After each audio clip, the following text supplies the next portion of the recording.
ఓం శాంతి 18-11-20 మధురమైన పిల్లలు, మీరిప్పుడు సత్యమైన తండ్రి ద్వారా సత్యమైన దేవతగా మారుతున్నారు. అందుకే సతయుగంలో సత్సంగం చేయవలసిన అవసరం ఉండదు. సతయుగంలో దేవతల వలన ఎలాంటి వికర్మ జరగదు. ఎందుకు? జవాబు ఎందుకంటే వాళ్ళు సత్యమైన తండ్రి యొక్క వరదానం వాళ్ళకి లభించింది. వికర్మలు ఎప్పుడు జరుగుతాయి? ఎప్పుడైతే రావణాసురుడి యొక్క శాపం లభిస్తుందో అప్పుడే వికర్మ జరుగుతుంది. సత్యత్రేత యుగాల్లో ఉండేదే సద్గతి. ఆ సమయంలో దుర్గతి అన్న పేరే లేదు. వికారాలే ఉండవు వికర్మలు జరగడానికి. ద్వాపర కలియుగంలో అందరికీ దుర్గతే జరుగుతూ ఉంటుంది. అందుకే వికర్మలు జరిగిపోతూ ఉంటాయి. అయితే ఇవన్నీ ఇది కూడా అర్థం చేసుకోవలసిన విషయాలు అన్నారు బాబా. ఓం శాంతి. మధురాతి మధురమైన ఆత్మిక పిల్లల ప్రతి బాబా కూర్చొని చెప్తున్నారు. ఆయన సుప్రీం తండ్రి కూడా, సుప్రీం టీచరు కూడా, సుప్రీం సద్గురువు కూడా. ఆయనే తండ్రి, ఆయనే టీచరు, ఆయనే సద్గురువు కూడా. బాబాకి ఇలాంటి మహిమ చెప్తూ ఉంటే దీన్ని బట్టి ఆటోమేటిక్గా ప్రూఫ్ అవుతుంది ఏమని? కృష్ణుడు ఎవరికి తండ్రి కాడు అని. ఆయన చిన్న పిల్లవాడు, సతయుగానికి రాజకుమారుడు.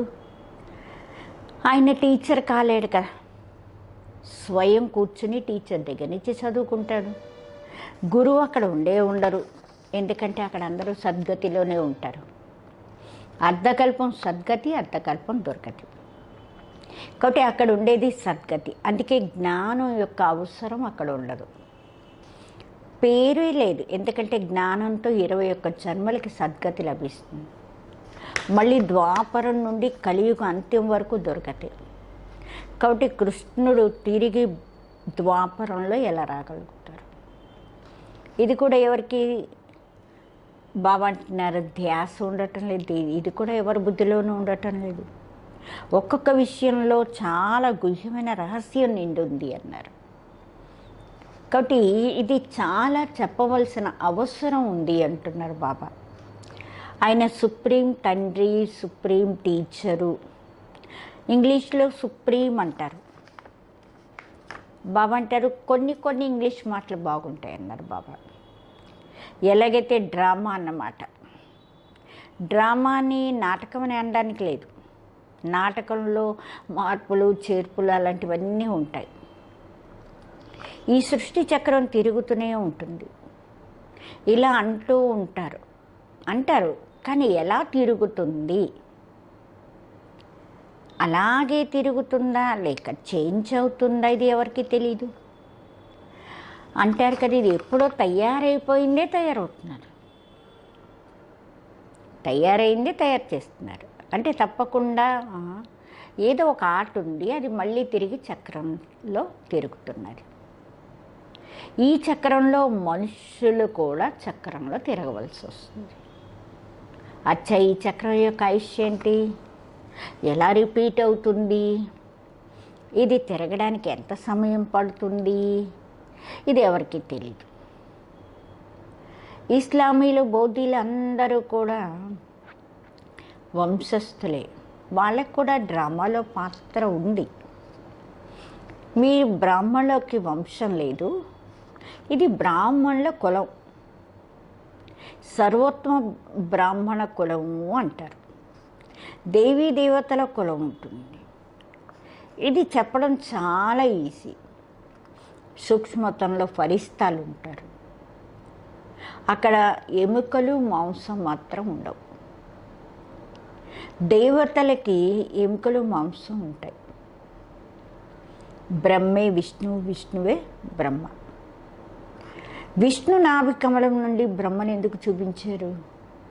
సూక్ష్మతంలో ఈ విషయాలు ఏవి ఉండవు. బాబా అంటారు అక్కడేమి వజ్రవైడూర్యాలు ఉండవు. అందుకే బ్రహ్మని ఎప్పుడు తెల్లని వస్త్రాలతో ఆ, తెల్లని వస్త్రాలు వేసుకున్న బ్రాహ్మణుడిగానే చూపిస్తారు. వైట్ డ్రెస్లోనే బ్రహ్మలు ఎప్పుడు చూపిస్తారు. బ్రహ్మ సాధారణ మనిషి, ఎన్నో జన్మల అంతిమంలో పేదవాడు. ఈ సమయంలో బాబా అంటారు, ఉండేదే ఖాదీ బట్టలు. వాళ్ళు పాపం అర్థం చేసుకోవటం లేదు సూక్ష్మ శరీరాలు ఏముంటాయి. మీకు బాబా చెప్తారు అక్కడ ఉండేదే పరిస్తాలు, వాళ్ళకి ఎముకలు మాంసం ఉండదు, సూక్ష్మతంలో ఈ శృంగారాలు అవి ఏవి ఉండవు. కానీ చిత్రంలో చూపిస్తారు, దాన్నే బాబా సాక్షాత్కారం చేయించి మళ్ళీ అర్థం చెప్తారు. ఎలాగైతే హనుమంతుడు సాక్షాత్కారం చేయిస్తారు. ఇప్పుడు హనుమంతుడిలాగా మనుషులు ఎవరు ఉండరు కదా. భక్తి మార్గంలో అనేక రకాల చిత్రాలు తయారు చేశారు. వాటి మీద విశ్వాసం కూర్చుండిపోయింది వాళ్ళకి. అలాగే ఏదైనా వాళ్ళకి మనం కూర్చుని ఏదైనా వాళ్ళని అన్నాము అంటే బస్ కోపం వచ్చేస్తుంది. దేవీలకి ఎంత పూజ చేస్తారు, ముంచేస్తారు తిరిగి. ఇవన్నీ భక్తి మార్గం. భక్తి మార్గంలో ఎలాగంటే ఊబి వరకు దిగిపోయారు, ఊబిలో పీకల వరకు దిగిపోయారు. మళ్ళీ దాని నుంచి బయటికి ఎలా రావాలి? తీయడం కష్టమే. కొంతమంది వేరే వాళ్ళని తీర్తానికి నిమిత్తలు అవుతారు, వెళ్ళి స్వయం అందులో ఆ ఊబిలో చిక్కుకుపోతూ ఉంటారు. ఆఖరికి స్వయం కూడా మళ్ళీ పీకల వరకు ఆ ఊబిలో చిక్కుకుపోతారు. అంటే కామ వికారాల్లో పడిపోతారు. ఇది అన్నిటికన్నా పెద్ద ఊబి. సతయుగంలో ఈ విషయాలు ఏమి ఉండవు. ఇప్పుడు మీరు సత్యమైన తండ్రి ద్వారా సత్యమైన దేవతగా మారుతున్నారు. మళ్ళీ అక్కడ సత్సంగాలు ఇంకా ఉండవు. సత్సంగం ఇక్కడే భక్తి మార్గంలోనే చేస్తూ ఉంటారు. అనుకుంటారు కదా అన్నీ కూడా ఈశ్వరుని రూపాలే, అందరూ ఈశ్వరుని రూపాలే. ఏమీ అర్థం చేసుకోరు. బాబా కూర్చుని మనకు అన్నీ అర్థం చేయిస్తారు. కలియుగంలో అందరూ పాపాత్ములే, సతయుగంలో ఉండేది అందరూ పుణ్యాత్ములే. రాత్రికి పగలికి తేడా ఉంది రెండింటికి. మీరు ఇప్పుడు ఎక్కడున్నారు? సంగమ యుగంలో ఉన్నారు. కలియుగం మీకు కలియుగము తెలుసు, సతయుగము తెలుసు. రెండింటి గురించి మీకు తెలుసు. ముఖ్యమైన విషయం ఏంటంటే ఇప్పుడు దీన్ని దాటి వెళ్ళిపోవాలి. క్షీరసాగరం, విషయసాగరం రెండింటికి మయం ఉంది కానీ దాని అర్థం తెలీదు. ఇప్పుడు బాబా కూర్చొని కర్మ అకర్మ యొక్క రహస్యాన్ని చెప్తారు. కర్మ మనుషులందరూ చేస్తారు, కర్మ చేయకుండా ఉండలేరు కదా. అయితే కొన్ని కర్మలు అకర్మ అవుతాయి, కొన్ని వికర్మ అవుతూ ఉంటాయి. రావణ రాజ్యంలో అన్ని కర్మలు వికర్మలే అయిపోతాయి. సతయుగంలో వికర్మే జరగదు. ఎందుకు? అక్కడ ఉండేదే రామరాజ్యం. బాబా నుండి వరదానం పొంది ఉన్నారు వాళ్ళు. రావణాసుడు శాపమిస్తారు. ఈ సుఖ దుఃఖాల ఆట ఇది. దుఃఖంలో అందరూ కూడా బాబాని స్మృతి చేస్తారు. సుఖంలో ఎవ్వరూ స్మృతి చేయరు. అక్కడ వికారాలే ఉండవు. పిల్లలకి చెప్పడం జరుగుతుంది. ఇప్పుడు ఇక్కడ అంటు కట్టబడుతున్నది. దైవీ రాజధాని యొక్క అంటు కడుతున్నారు. ఈ అంటు కట్టడం వలన ఈ అంటు కట్టడం యొక్క ఆనవాయితీ కూడా ఇప్పుడే మొదలైంది. బాబా అంటు కట్టడం మొదలుపెట్టారు. ఇంతకుముందు ఎప్పుడైతే బ్రిటిష్ గవర్నమెంట్ ఉండేదో అప్పుడు పేపర్లలో పడేది కాదు. వృక్షాలకు కూడా అంటు కడతారు. ఇప్పుడు బాబా కూర్చుని దేవీ దేవత ధర్మం యొక్క అంటు కడుతున్నారు. ఇంకా వేరే వాళ్ళు ఎవ్వరివి అంటు కట్టరు. ఎన్నో ధర్మాలు ఉన్నాయి. ఇప్పుడు దేవీ దేవత ధర్మం ప్రాయలోపం అయిపోయింది. ధర్మభ్రష్టులు కర్మభ్రష్టులు అవ్వడం కారణంగా పేరు ఉల్టా సుల్టా పెట్టేశారు. ఎవరైతే దేవతా ధర్మస్థులై ఉంటారో వాళ్ళకి మళ్ళీ తిరిగి అదే దేవి దేవతా ధర్మంలోకి రావాలి. ప్రతి ఒక్కరూ తమ ధర్మంలోనే తెలుసుకోవాలి. క్రిస్టియన్ ధర్మంలోంచి వచ్చి బాబంటారు క్రిస్టియన్ ధర్మంలోంచి మళ్ళీ తిరిగి దేవతా ధర్మంలోకి రాలేరే. ముక్తి బాబా అంటున్నారు, ముక్తి దొరకదు. దేవీ దేవతా ధర్మం వాళ్ళు ఒకవేళ ఎవరైనా వేరే ధర్మంలో కన్వర్ట్ అయినట్లయితే తప్పకుండా అందులోంచి మళ్ళీ తిరిగి వచ్చేస్తారు. వాళ్ళు మళ్ళీ తిరిగి తమ దేవీ దేవతా ధర్మంలోకి వచ్చేస్తారు. వాళ్ళకి జ్ఞానం యోగం చాలా మంచిగా నచ్చేస్తుంది. దీన్ని బట్టి ప్రూఫ్ ఏమవుతుందంటే ఓహో వీళ్ళు మన ధర్మస్థులే. ఇందులో గొప్ప విశాల బుద్ధి కావాలి. అర్థం చేసుకోవడానికి, వేరే వాళ్ళకి అర్థం చేయించడానికి కూడా విశాల బుద్ధి ఉండాలి అంటున్నారు బాబా. ధారణ చేసుకోవాలి. పుస్తకాలు చదువుకుని చెప్పడం కాదు, వినిపించడం కాదు, పుస్తకాలు చదివేసి. ఎలాగైతే కొంతమంది గీత చెప్తూ ఉంటారు, మనుషులు కూర్చుని అలా వింటూ ఉంటారు, వాళ్ళ పుస్తకం పట్టుకుని చదువుతూ ఉంటారు, వీళ్ళు వింటూ ఉంటారు. కొంతమంది గీత శ్లోకాలు పూర్తిగా కంఠస్థం పెట్టేస్తారు. ఇంకా వీటి అర్థం ప్రతి ఒక్కరూ ఎవరిది వాళ్ళు కూర్చుని తీస్తూ ఉంటారు అర్థాలు. శ్లోకాలు మొత్తం అంతా సంస్కృతంలోనే ఉంటాయి. ఇక్కడైతే మహిమ ఉంది కదా, సాగరాన్ని ఇంకుగా చేయండి, మొత్తం అడవంతటిని కలంగా చేయండి. ఈ జ్ఞానం అంతు అన్నది, ఈ జ్ఞానానికి అంతు లేదు. గీత చాలా చిన్నది, 18 అధ్యాయాలు. ఇంత చిన్న గీత తయారు చేసి ఏం చేస్తారు, పాకెట్ చిన్న లాకెట్ పెట్టుకుని మెళ్ళ వేసుకుంటారు. ఆ లాకెట్లోనే గీత ఉంటుంది. చాలా పల్చటి అంటే చాలా చిన్న చిన్న అక్షరాలు ఉంటాయి. ఎందుకంటే మెళ్ళ వేసుకునే అలవాటు ఉంటుంది. ఆ చిన్న గీత పుస్తకం 18 అధ్యాయాలు. ఇంత చిన్న గీత తయారు చేసి మెళ్ళ వేసుకుంటారు. బాబా అంటున్నారు ఎంత చిన్న లాకెట్ తయారవుతుంది. వాస్తవంలో సెకండ్ విషయం, బాబాకి పిల్లలు అయ్యాము అంటే ఎలాగంటే విశ్వానికి యజమానులు అయినట్టే లెక్క. బాబా మేము మీకు ఒకరోజు పిల్లలము అంటారు. అలాగే రాయడం మొదలు పెడతారు. ఒక రోజులో నిశ్చయమైంది అంటే వెంటనే ఉత్తరం రాసిస్తారు. బాబా నీకు మేము ఒకరోజు పిల్లలము అంటే పిల్లలు అయ్యారు అంటే అర్థం ఏంటి, విశ్వానికి యజమానులు అయ్యారు. ఇది కూడా ఎవరి బుద్ధిలోనూ కష్టం మీద కూర్చుంటుంది. మీరు విశ్వానికే యజమానులు అవుతున్నారు. అక్కడ ఏ ఖండాలు ఉండవు.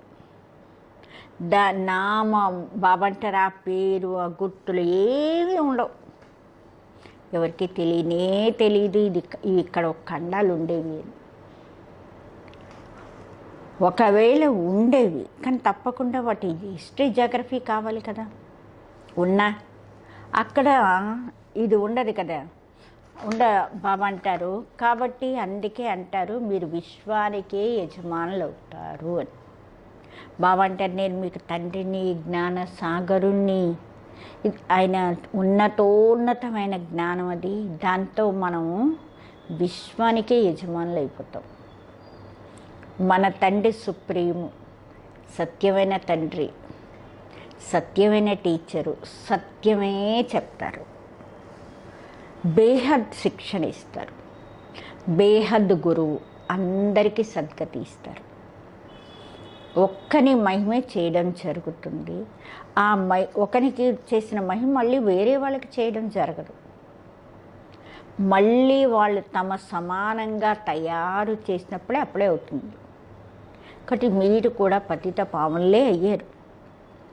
సత్యనామ్ అని రాస్తారు కదా, పతిత పావని గంగలు ఎవరు, మాతలు.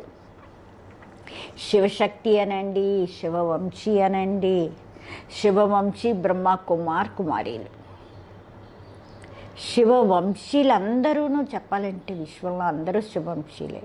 ఇంకా బ్రహ్మ ద్వారా రచిస్తారే, అది సంగమ యుగంలోనే బ్రహ్మ కుమారీలు ఉంటారు. బ్రహ్మ ద్వారా దత్తత చేయబడతారు. మొట్టమొదట ఎవరుంటారంటే బాబా అంటారు బ్రహ్మ కుమారీలు. ఎవరైనా ఏదైనా అడిగారనుకోండి, వాళ్ళకి చెప్పండి ఈయన ప్రజాపిత బ్రహ్మ, ఈయనలోకి ఆయన ప్రవేశం అవుతారు. బాబా అంటారు ఎన్నో జన్మల అంతిమంలో నేను ఈయనలోకి ప్రవేశం అవుతాను. చూపిస్తారు కదా, విష్ణు నాభి నుండి బ్రహ్మ వచ్చారు. అచ్చా, విష్ణు మరి ఎవరి నాభి నుండి వచ్చినట్టు? బాబా అంటారు అందులో ఏరో యొక్క గుర్తు పెడతారు. అంటే ఇద్దరు వస్తారు, అంటే ఇటు నుంచి ఇటు ఏరో మార్కులు ఇస్తారు. అంటే ఈయనే ఆయనే ఈయనని. కాబట్టి బాబా అంటారు బ్రహ్మ సో విష్ణు, విష్ణు సో బ్రహ్మ. ఆయన నుండి ఈయన నుండి పుట్టాడు. ఈయనకి 1 సెకండ్ అవుతుంది. అంటే బాబా అంటున్నారు విష్ణువు బ్రహ్మ విష్ణువు కావడానికి 1 సెకండే పడుతుంది. కానీ విష్ణువు బ్రహ్మ కావడానికి 5000 సంవత్సరాలు పట్టేస్తుంది.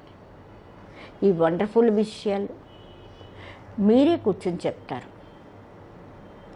బాబా అంటే లక్ష్మీనారాయణులు 84 జన్మలు తీసుకుంటారు. మళ్ళీ వాళ్ళు ఎన్నో జన్మల అంతిమంలో నేను ప్రవేశమై ఇలా తయారు చేస్తాను. ఇవన్నీ అర్థం చేసుకోవాల్సిన విషయాలు అన్నారు. బాబా అంటారు కూర్చుంటే కదా మీకు మేము అర్థం చేయిస్తాం, ఈయన బ్రహ్మ అని ఎందుకంటారు? మొత్తం ప్రపంచానికి చూపించడం కోసం ఈ చిత్రాలన్నీ తయారయ్యాయి. మనం చెప్పచ్చు, అర్థం చేసుకున్న వాళ్ళు అర్థం చేసుకుంటారు. అర్థం చేసుకునే వాళ్ళ గురించి ఏమంటాం? వీళ్ళు మన కులస్తులు కాదు, పాపం భలే అక్కడ వస్తారు కానీ ప్రజల్లో వస్తారు. అందుకే బాబా అంటారు అందరూ అమాయకులే కదా పాపం. పేదవాళ్ళని ఏమంటాం? పాపం అమాయకులు అంటాం. ఎన్ని పాయింట్స్ పిల్లలు ధారణ చేసుకోవాలి? మీరు ఎప్పుడైనా ఉపన్యాసం ఇచ్చారనుకోండి, టాపిక్స్ మీద కదా ఇస్తారు. ఈ టాపిక్ ఇదేమైనా తక్కువైంది అనుకుంటున్నారా? ప్రజాపిత బ్రహ్మ సరస్వతి 4 భుజాలు చూపిస్తారు. 2 భుజాలు అమ్మాయివి. యుగలైతే కాదు వాళ్ళిద్దరూను. యుగల్ వాస్తవంలో ఎవరు? బస్ విష్ణు. బ్రహ్మ కూతురు సరస్వతి. శంకరుడికి యుగల్ లేదు. ఈ కారణంగానే శివ శంకర్లు ఒకటే అనేస్తారు. ఇప్పుడు శంకరుడు ఏం చేస్తాడు? వినాశనం అయితే మీకు బాంబుల ద్వారా అవుతుంది. బాబా ఎలా కూర్చుని పిల్లలకి ఆయన కూర్చుని మృత్యు అందరికి వచ్చేటట్టు ఎక్కడైనా చేస్తారంటే అది కూడా పాపం అయిపోతుంది. బాబా అయితే ఇంకా అందరినీ శాంతిధామానికి తిరిగి తీసుకెళ్ళిపోతారు. కష్టం లేకుండా మనందరినీ శాంతిధామాన్ని తీసుకెళ్ళిపోతారు. లెక్కాచారం ఇక్కడే పూర్తి చేసుకుని అందరూ ఇంటికి వెళ్ళిపోతారు. ఎందుకంటే ఇది అంతిమ సమయం. ఖాతాలన్నీ అప్పచెప్పి వెళ్ళాలి. బాబా వచ్చేదే సర్వీస్ కోసం వచ్చారు, సేవ కోసం. అందరికీ సద్గతి ఇచ్చేస్తారు. మీరు కూడా మొట్టమొదటి గతిలో ఉండేవారు, తర్వాత ఎక్కడికి వచ్చారు? సద్గతిలోకి వచ్చారు. ఈ విషయాలన్నీ అర్థం చేసుకోవాలి. బాబా అంటారు ఎవరైతే మంచిగా అర్థం చేసుకునే వాళ్ళే ఉంటారో వాళ్ళే వచ్చి అర్థం చేసుకుంటారు. ఒక్కొక్క విషయం గురించి అర్థం చేసుకోవాలి. దానికి టైం ఇవ్వండి మీరు అర్థం చేసుకోవడానికి. ఇక్కడ ఒకటే ఆజ్ఞ, ఏమని? అందరికీ బాబా యొక్క పరిచయం ఇవ్వండి. ఇదే ఆజ్ఞ. ఇది ఉండేదే ముళ్ళ అడవి. ఎందుకంటే ఒకరికొకరు దుఃఖం ఇచ్చుకుంటూ ఉంటారు. ఇక్కడ దీన్ని దుఃఖధామము అంటారు. సతయుగం సుఖధామం. దుఃఖధామం నుండి సుఖధామం ఎలా తయారవుతుంది అని అది మీరే చెప్తారు. లక్ష్మీనారాయణ సుఖధామంలో ఉండేవాళ్ళు తర్వాత 84 జన్మలు తీసుకుని వీళ్ళు దుఃఖధామంలోకి వచ్చేసారు. ఈ బ్రహ్మ పేరు, బ్రహ్మ అని ఈయన పేరు ఎలా పెట్టారు? బాబా అంటే నేను ఈయనలకు ప్రవేశం అవుతాను, బేహద్ సన్యాసం చేయిస్తాను, వెంటనే సన్యాసం చేయించేస్తాను. ఎందుకంటే బాబా ఈయనతో సర్వీస్ చేయించుకోవాలి, ఆయనే చేయిస్తాడు. ఈయన వెనకాతల చాలామంది వెళ్ళి ఈయన తర్వాత తయారైపోతారు. వాళ్ళకు కూడా బాబా కూర్చొని పేర్లు పెట్టారు. వాళ్ళు ఎలాగంటే బాబా అంటారు, ఇటుకలో పిల్లి కూర్చున్నట్టు చూపిస్తారు కదా, అన్నీ కాలిపోతాయి కానీ పిల్లి పిల్లకి ఏమవుదని. అయితే అవన్నీ దంతకథలు. ఎలాగా పిల్ల ఇటుకావంలో ఎక్కడ ఉంటుంది? బాబా అంటే ఇక్కడ పిల్లి ఏమైనా కూర్చుని జ్ఞానం వినిపిస్తుంది ఏంటి? వింటుందా? బాబా యుక్తులు ఎన్నో చెప్తూ ఉంటారు. ఏదైనా విషయం ఎవరికైనా అర్థం కాకపోతే వాళ్ళకి చెప్పండి, ఎంతవరకు మీరు భగవంతుణ్ణి తెలుసుకోలేదో అంతవరకు మీకు ఏం అర్థం కాదు. ఒక విషయం నిశ్చయం చేసుకోండి, రాయండి, లేకపోతే మర్చిపోతారు. ఎందుకంటే మాయ మరిపించేస్తూ ఉంటుంది. ముఖ్యమైన విషయం బాబా పరిచయం. మన తండ్రి, సుప్రీం టీచర్. ఆయన మొత్తం విశ్వం యొక్క ఆది మధ్య అంత రహస్యాలను చెప్తారు. ఆయన గురించి ఎవరికీ తెలియదు. ఇది చెప్పడానికి కూడా టైం కావాలి కదా, ఎవరికైనా అర్థం చేయించాలన్నా టైం కావాలి. ఎంతవరకు బాబాని తెలుసుకోలేదో అంతవరకు ప్రశ్నలు వస్తూనే ఉంటాయి. బాబాని అర్థం కాలేదు అంటే వారసత్వం అసలే తెలియదు.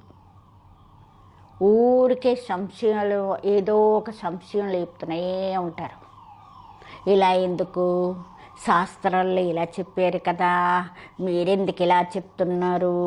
అందుకే బాబా అంటారు, వీటన్నిటికన్నా ముందు వాళ్ళకి బాబా యొక్క పరిచయం ఇచ్చింది అంటారు బాబా. అచ్చా మీఠే सिकलदे बच्चों प्रति माता पिता बाप दादा का याद प्यार और गुड मॉर्निंग। रूहानी बाप की रूहानी बच्चों को नमस्ते। हम रूहानी बच्चों की रूहानी बाप दादा को याद प्यार गुड मॉर्निंग और नमस्ते। धारणा కోసం ముఖ్య సారం, కర్మ అకర్మ వికర్మల యొక్క గుహ్య గతిని బుద్ధిలో పెట్టుకుని ఇప్పుడు ఎలాంటి వికర్మ చేయకండి. జ్ఞానం మరియు యోగాన్ని ధారణ చేసుకుని వేరే వాళ్ళకి చెప్పండి. సత్యమైన తండ్రి యొక్క సత్యమైన జ్ఞానాన్ని ఇచ్చి మనుషుల్ని దేవతలుగా మార్చి సేవ చేయండి. వికారాల ఊబి నుండి అందరినీ బయటికి తీయండి. వరదానం, మీ పవర్ఫుల్ స్థితి ద్వారా మనసా సేవ యొక్క సర్టిఫికెట్ని ప్రాప్తి చేసుకునేవాళ్ళు స్వాభ్యాసులు కండి. విశ్వానికి లైట్ మైట్ యొక్క వరదానం ఇవ్వడం కోసం అమృతవేళ యోగంలో స్వాభ్యాసం ద్వారా పవర్ఫుల్ వాయుమండలాన్ని తయారు చేయండి. అప్పుడే మనసా సేవకి సర్టిఫికెట్ ప్రాప్తిస్తుంది. లాస్ట్ సమయంలో మనసా ద్వారానే దృష్టితోనే శ్రేష్టం చేయగలుగుతారు. మీ వృత్తి ద్వారా వాళ్ళ వృత్తుల్ని మార్చే సేవ చేస్తారు. సేవ చెయ్యాలి. మీ శ్రేష్ట స్మృతితో అందరినీ సమర్థంగా తయారు చేయాలి. ఎప్పుడైతే ఇలాంటి లైట్ మైట్ ఇచ్చే అభ్యాసం చేస్తారో అప్పుడే నిర్విఘ్న వాయుమండలం తయారవుతుంది. ఇంకా ఈ కోట గట్టిగా ఉంటుంది. స్లోగన్, తెలివైన వాళ్ళు ఎవరు అంటే ఎవరైతే మనసా వాచ కర్మణ 3 సేవలు కలిపి చేస్తారో, ఒకదాంతో ఒకటి కలిపి చేస్తారో వాళ్ళే సమర్థవంతులనండి, లేక తెలివైన వాళ్ళు. అచ్చా, ఓం శాంతి.